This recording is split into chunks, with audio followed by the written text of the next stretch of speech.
Barua ya wazi kwa jumuiya ya kimataifa. Gaza inahitaji zaidi ya maneno. Kwa Umoja wa Mataifa, UN, Shirika la Afya Duniani WHO na viongozi wa mataifa yenye nguvu, tunawaandikia tukiwa na mioyo mizito, tukishuhudia maumivu ambayo hayapaswi kuvumiliwa na kiumbe yoyote katika karne hii ya 21. Ripoti ya wagonjwa 22,000 wanaosubiri kifo huko Gaza sio tu namba, ni maisha ya watoto, akina mama na wazee ambao kosa lao pekee ni kuwepo mahali ambapo huduma za kiafya zimegeuka kuwa anasa. Dunia haiwezi kuendelea kutazama kupitia skrini za simu huku wagonjwa wa saratani wakikosa dawa na majeruhi wa vita wakikatwa viungo bila nusu kaputi. Kufungwa kwa korido za uokoaji ni hukumu ya kifo kwa maelfu ya watu wasio na hatia.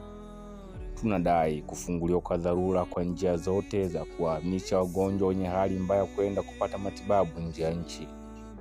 Ulinzi wa hospitali na wafanyakazi wa afya waliobaki Gaza ili waweze kuokoa maisha bila hofu ya kifo.